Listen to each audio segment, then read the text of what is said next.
What happens when one of the world's most influential tech moguls sits down for what should be a routine late-night interview, only to find himself facing an interrogation disguised as entertainment? Tonight, we're diving into the explosive confrontation. That unfolded when Elon Musk appeared on The Late Show, expecting a typical promotional chat, but instead walked into what can only be described as a calculated ambush. The tension was palpable from the very first question. The host's demeanor shifted from jovial to adversarial in seconds, and what followed was a masterclass in how not to conduct an interview. This wasn't just uncomfortable television. This was a complete breakdown of professional courtesy that left everyone in the studio stunned. The way this interview spiraled out of control will shock you, and by the end, you'll understand exactly why Musk had no choice but to walk away. Make sure to subscribe and drop a comment below because this story has layers that go deeper than what most people saw on the surface. The Late Show's studio buzzed with its usual pre-show energy as Elon Musk settled into the guest chair, adjusting his jacket with the casual confidence of someone who had done countless interviews before. The audience was primed, the cameras were rolling, and Stephen Colbert sat behind his desk with that trademark grin that had charmed millions of viewers over the years. What nobody in that studio could have predicted was how quickly that familiar smile would transform into something far more sinister. So Elon, Colbert began, his voice carrying an edge that immediately caught Musk off guard. Let's talk about your latest venture into what some people are calling corporate colonialism.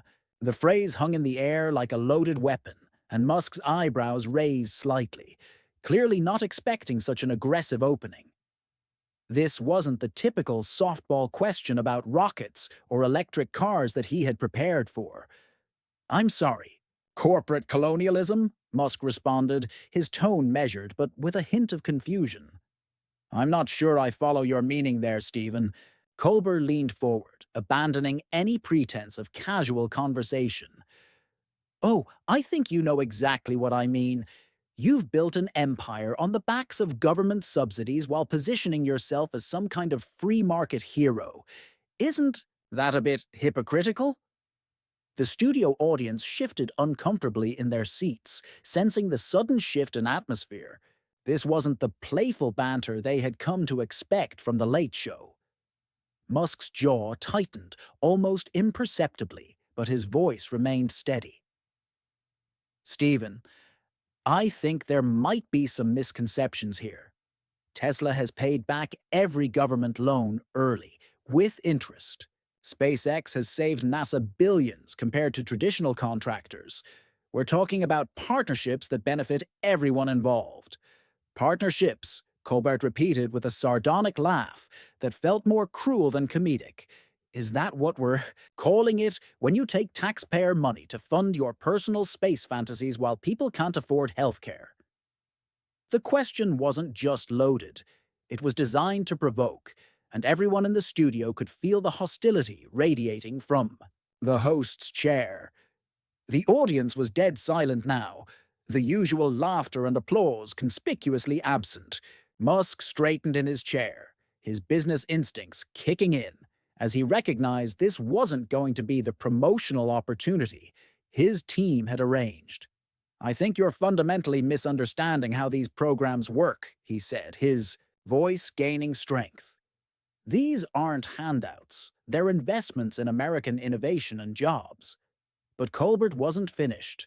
If anything, he seemed to be just getting started, his eyes gleaming with the kind of predatory intensity usually reserved for political adversaries. "Innovation," he scoffed, making air quotes with his fingers, in a gesture that felt deliberately mocking. "Is that what you call laying off thousands of workers via tweet? Is that innovation, or is that just being callous?" The question hit like a slap across the face, and for the first time, Musk's composure cracked slightly. His hands, which had been resting casually on the chair's armrests, clenched into fists. "Those decisions weren't made lightly," he said, his voice carrying a warning that Colbert seemed determined to ignore. Running a business means making difficult choices, choices that ultimately ensure the survival and growth of the company, which protects the jobs that remain. Protect jobs by eliminating jobs. Colbert shot back with false incredulity. That's some interesting logic there, Elon. Maybe you can explain that to the families who lost their livelihoods because you needed to boost your stock price. The cruelty in his voice was unmistakable now, and several audience members were visibly uncomfortable, some even looking toward the exits. Musk leaned forward, his own demeanor shifting from defensive to assertive. Stephen, I came here tonight, expecting a conversation, not a character assassination. If you want to have a real discussion about the challenges of running multiple companies in emerging industries, I'm happy to do that. But if you're just here to grandstand and misrepresent facts for your audience, then maybe we should reconsider how we're spending our time. The threat was subtle but unmistakable, and it only seemed to fuel Colbert's aggression. "Oh, so now you're going to tell me how to run my show?" he asked, his voice rising slightly. That's rich, coming from someone who thinks owning a social media platform makes him an expert on free speech. The personal attack was clear, and the professional veneer that had been barely holding this interview together was now completely gone.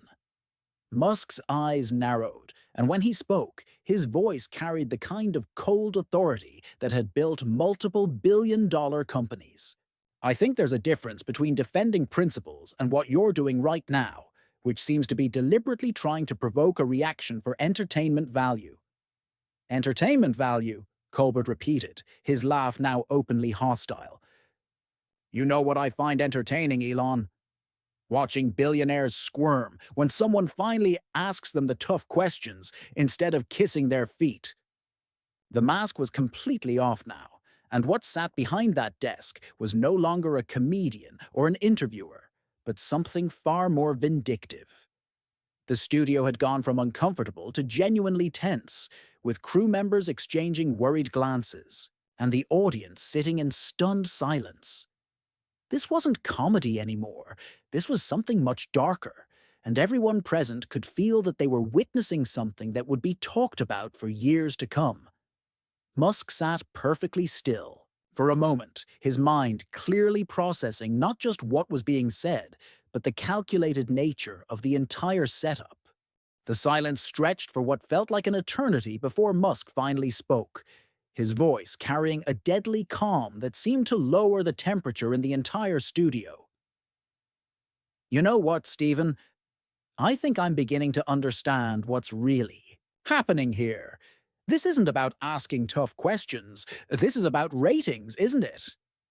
The observation cut through Colbert's facade like a knife, and for just a moment, the host's mask slipped, revealing something uglier underneath. Don't try to turn this around on me, Colbert snapped, his composure finally cracking.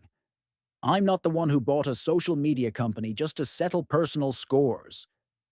The accusation was delivered with venom, and it was clear that any pretense of professional journalism had been completely abandoned in favor of pure malice. Musk's response was measured, but there was steel in his voice. Personal scores? I think you're projecting, Stephen. But since you brought it up, let's talk about settling scores. Is this about the time I declined to appear on your show last year when you wanted to ambush me about that cave rescue situation? Because your producers made it pretty clear what kind of interview you were planning then, too. The revelation hit the studio like a bombshell. Colbert's face flushed red, and his carefully constructed persona crumbled completely. You arrogant piece of, he started, then caught himself, glancing at the cameras with panic in his eyes. But the damage was done. The audience had seen behind the curtain, and what they found wasn't pretty. There it is, Musk said quietly, but his voice carried clearly through the studio's sound system. The real Stephen Colbert. Not the character, not the comedian, just a bitter man who can't handle being told no. The words landed with surgical precision, and several audience members actually gasped audibly. Colbert scrambled to regain control, his voice shaking with barely contained rage. You think you can just waltz in here and manipulate the narrative like you do on your little Twitter platform? Well, this is my house, and I'm not one of your fanboys who's going to sit here and let you spew your libertarian fantasy propaganda.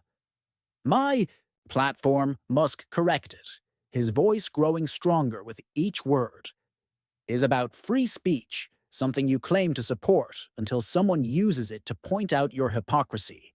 And propaganda. Stephen, you're sitting there deliberately mischaracterizing everything I've said while launching personal attacks. If anyone's pushing propaganda here, it's not me. The audience was completely silent now, transfixed by this extraordinary breakdown of civility. This wasn't just an uncomfortable interview anymore. This was a complete implosion of professional standards, and everyone present knew they were witnessing something unprecedented in late-night television history. Colbert's voice rose to nearly a shout. You want to talk about hypocrisy? Let's talk about how you position yourself as some kind of visionary, while you're busy union-busting and treating your workers like disposable resources. Let's talk about how you cry about free speech while you silence anyone who criticizes you. I silence critics. Musk's voice carried genuine incredulity. Stephen, you've been attacking me for the last 10 minutes on national television.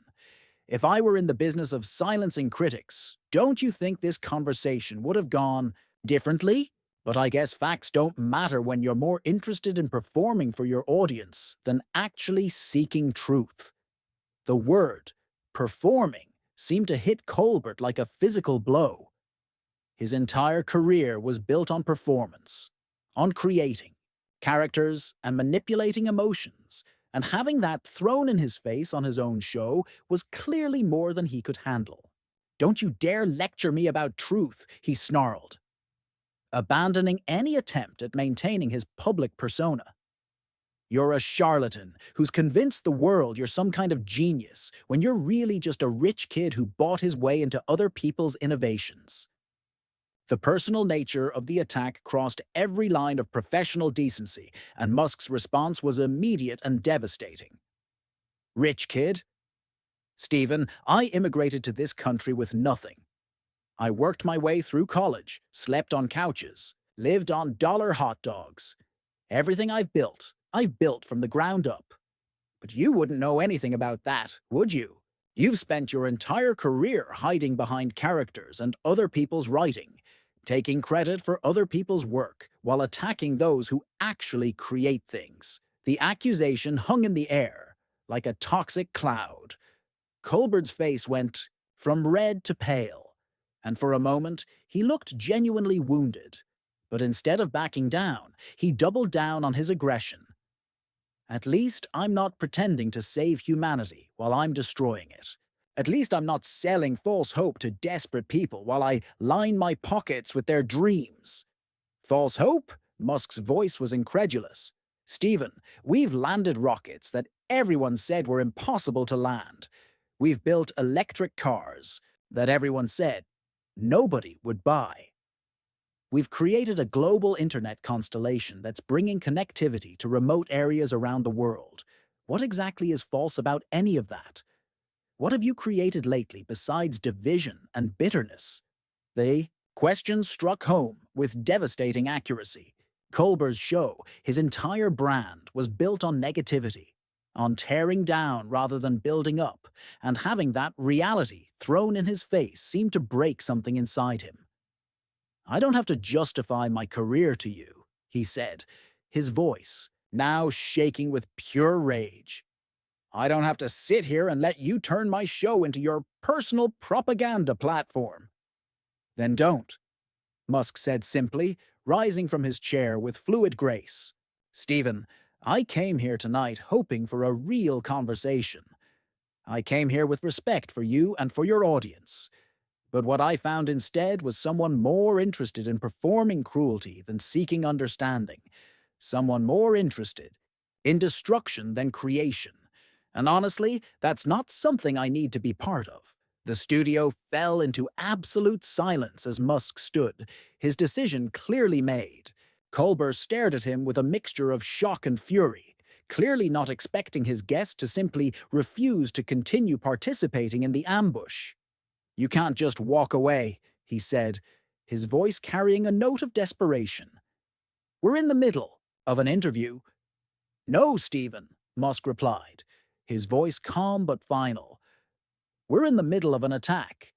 An interview requires good faith from both participants, and you've made it very clear that good faith isn't something you're interested in tonight."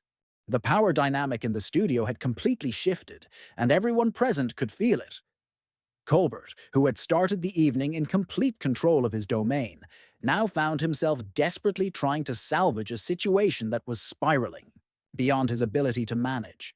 "Sit back down, Elon," he said, his voice carrying a forced authority that fooled nobody. "We're not finished here."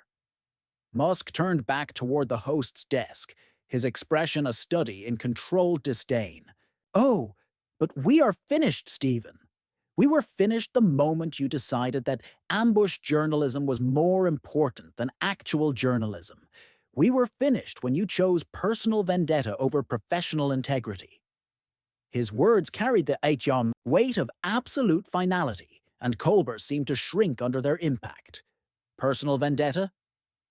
Colbert's voice cracked slightly as he tried to maintain his aggressive posture. "This is journalism, Elon. This is what happens when someone finally asks you the questions that your sycophantic tech press won't ask. This is accountability." The word accountability seemed to trigger something in Musk, and when he spoke, his voice carried a cold fury that made several audience members shift uncomfortably in their seats. "Accountability? Stephen, let's talk about accountability.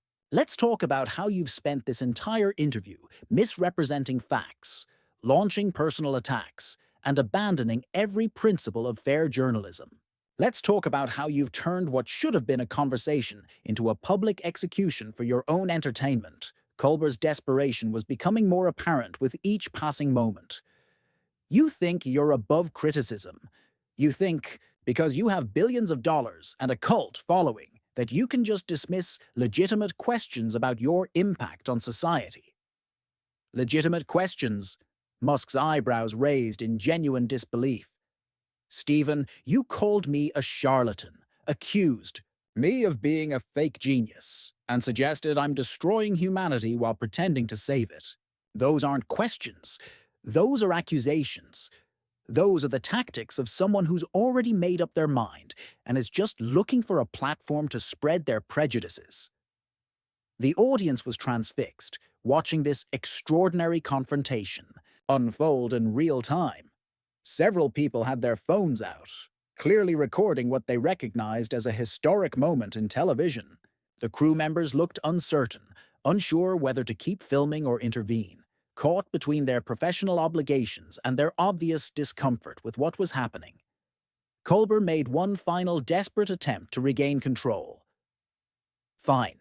You want real questions? Here's a real question. How do you sleep at night, knowing that your business decisions have destroyed families, that your Twitter acquisition has amplified hate speech, that your promises about Mars colonization are just elaborate marketing schemes to boost your stock prices?" The question was so loaded with assumptions and hostility that it transcended journalism entirely, entering the realm of pure character assassination. Musk stood perfectly still for a moment, and when he responded, his voice carried the kind of quiet authority that commanded absolute attention. "How do I sleep at night, Stephen? I sleep knowing that the companies I've built have created hundreds of thousands of jobs. I sleep knowing that Tesla has accelerated the world's transition to sustainable energy by decades. I sleep knowing that SpaceX has revolutionized space access and made America competitive in space again. I sleep knowing that Starlink has brought internet access to underserved communities around the world. But most importantly, I sleep knowing that I've never had to tear other people down to build myself up. The final sentence hit like a sledgehammer, and Colbert visibly flinched. The implicit criticism was devastating in its accuracy, and everyone in the studio understood exactly what Musk was saying. The host had built his entire career on mockery and destruction, while his guest had built companies that employed people and advanced human capabilities. "You sanctimonious," Colbert started, his composure completely gone now, but Musk cut him off with a raised hand. "No, Stephen, we're done here. I've given you more than enough material for whatever narrative you want to construct. But I won't sit here and be part of your therapy session while you work through whatever personal issues you have with successful people." Musk began walking toward the edge of the stage, his movement deliberate and final. Colbert's voice rose to nearly a shout, his desperation now completely exposed. "You can't just walk away from accountability. You can't just run away when someone challenges your narrative." Musk paused at the edge of the stage and turned back one final time. "Stephen, I've spent my entire career being challenged, being doubted, being told that what I was trying to accomplish was impossible. I've been through congressional hearings, SEC investigations, and countless interviews with hostile journalists. But all of those people, even the ones who disagreed with me fundamentally, maintained some basic level of professional dignity. What you've done tonight isn't journalism, it isn't accountability, it's just cruelty disguised as entertainment. And I don't need to participate in that." The studio fell into complete silence as Musk walked off the stage, his security detail quickly forming around him as he headed for the exit. Colbert sat behind his desk, his face a mask of shocked rage, clearly unable to process that his carefully planned ambush had backfired so spectacularly. The audience sat in stunned silence, many of them looking ashamed to have been part of what they had just witnessed. As the studio doors closed behind Musk, Colbert made one final desperate attempt to salvage the situation. "Well, there you have it, folks," he said, his voice shaking with barely controlled emotion. "When confronted with real questions, when faced with actual accountability, this is what happens. This is how the powerful respond when their narrative is challenged." But his words fell flat in the silent studio. The audience remained quiet, the crew looked uncomfortable, and even Colbert seemed to realize that his explanation wasn't convincing anyone. What had happened was clear to everyone present. They had watched a professional interviewer abandon all pretense of journalism in favor of personal attack, and they had seen their target refuse to participate in his own public execution. Evening that was supposed to showcase Colbert's interviewing prowess had instead revealed something much darker about the nature of modern media, about the difference between holding people accountable and simply tearing them down for entertainment. And everyone who witnessed it understood that they had seen something that would be remembered long after the cameras stopped rolling. So what do you think about the way this confrontation unfolded? Was Musk right to walk away? Or should public figures be expected to endure any level of hostility in the name of accountability? Drop your thoughts in the comments below. Hit that subscribe button, and let's continue this conversation about the line between journalism and entertainment, between accountability and cruelty.